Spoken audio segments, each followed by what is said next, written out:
We're now up to Shakespeare and Marlowe seeing these Italian comedies and tragedies, and many of which featured this female role known as the innamorata, or a lover who sometimes often takes the guise of a man to woo a woman. So is that why so many of Shakespeare's comedies feature this plotline?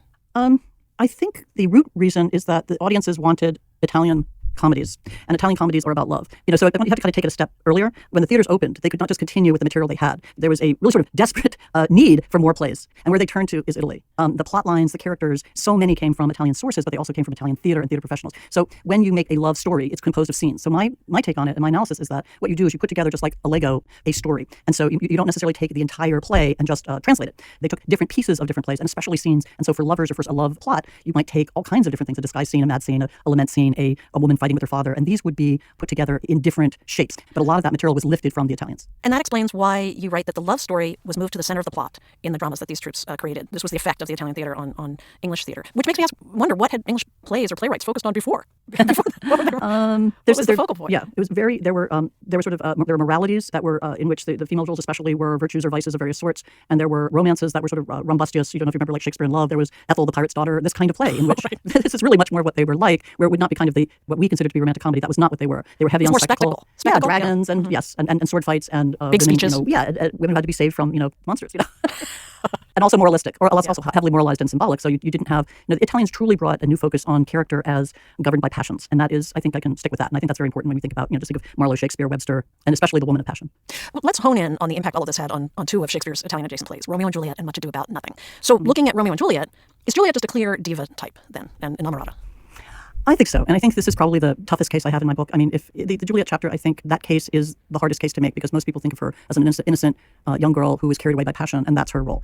She is a diva type who is a prodigy diva, and that makes her truly unique, because the Italian actresses, I don't think any had achieved their status of being an international star by 13, but she becomes this tragic heroine of very special stature, and the boy who plays her also has to rise to this. So what her divaness consists of is her intense poeticism, her androgyny. That one of the characteristics of the Italian divas, the great actresses, is they had masculine and feminine qualities that they would flow in and out of. They were highly gender mobile.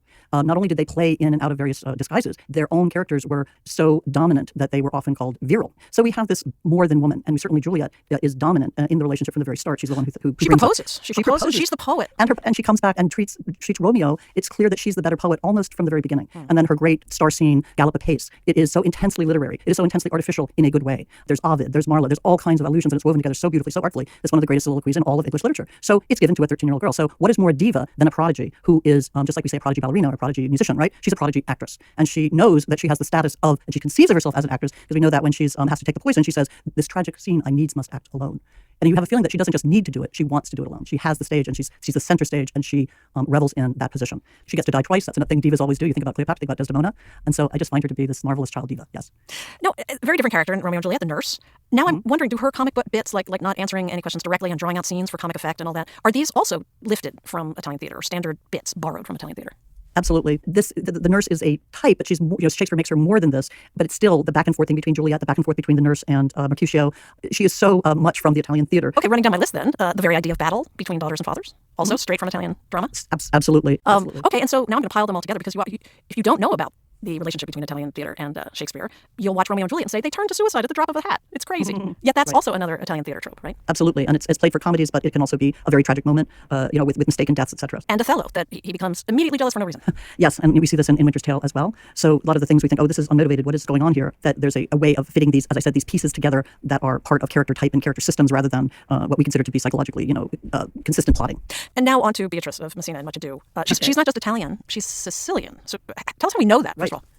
Well, we tend to say Italy, Italian, we know what that means, but it was certainly not a unified state at all, and a Venetian is quite different from a Sicilian. And so at the time, they knew these distinctions. I mean, the English had certainly had an idea of northern and southern Italy, for example. So Sicily had the reputation of being extremely violent, volcanic. They had volcanoes. It was a place where Hades was, where there were devils, demons, and monsters, and where things were quite primitive. And so I think we see that reflected in Much Ado, but in several ways. But specifically with Beatrice, she constantly talks about eating people. She's cannibalistic. I mean, she says, I promised to eat all of his killing. And then at the very end, she says, oh, that I were a man, I would eat his heart in the marketplace. I mean, how raw, how bloody-minded, right? But I think it's treated as like comedy in most productions, but I think it's meant to be intensely strange, foreign, and Sicilian. And I say that with a Sicilian mother, I'm quite aware of the cast of what Sicilian means in that play, I think. Maybe hyper-aware. Well, so stepping back now and looking at the big picture of these early divas and this tradition in Italian theater, what is the big import or significance or impact, or the biggest one, on the English playwrights? not just Shakespeare.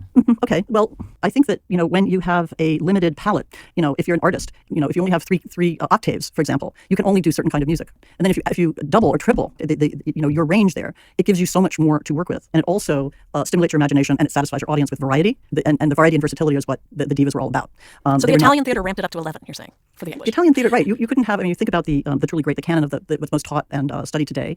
I really think it would not be possible without the impact of these actresses who wrote, who created, who expanded plays, who were able to carry it across borders, and who showed that they had social power and were able to get patrons, were able to fight the church, and were able to make really good livings, and to be called divina, get poets writing poems about them. I think this is a new kind of role for women in public, and it's a different kind of professional identity that had ever been available. And I think that's fascinating, and it's very good stage material. I mean, what would the theater be without Lady Macbeth or the Duchess of Malfi or White Devil or Cleopatra? I mean, it would be enormously impoverished, and I think that none of those roles would have taken place, would have been conceived without the model of the great divas. What a pleasure to talk with you. It really answered some long-standing questions for me. Thank you. My pleasure, really. Thank you, Barbara. Pamela Allen Brown is a professor of English at the University of Connecticut at Stamford. Her previous books include Better a Shrew Than a Sheep, Women, Drama, and the Culture of Jest in Early Modern England, published by Cornell University Press in 2003, and Women Players in Early Modern England, Beyond the All-Male Stage, which she co-edited with Peter Parolin. That was published by Ashgate in 2005. Her new book, The Diva's Gift to the Shakespearean Stage, was published by Oxford University Press in 2021. She was interviewed by Barbara Bogave. Our podcast, I Shall See Some Squeaking Cleopatra Boy My Greatness, was produced by Richard Paul. Garland Scott is the associate producer. It was edited by Gail Kern-Pastor. Ben Lauer is the web producer with help from Leonore Fernandez. We had technical help from Andrew Feliciano and Paul Luke at Voice Tracks West in Studio City, California, and Josh Wilcox and Walter Nordquist at Brooklyn Podcasting Studio in Brooklyn, New York. If you're a fan of Shakespeare Unlimited, please leave us a positive review on Apple Podcasts. Shakespeare Unlimited comes to you from the Folger Shakespeare Library. Home to the world's largest Shakespeare collection, the Folger is dedicated to advancing knowledge and the arts. You can find more about the Folger at our website,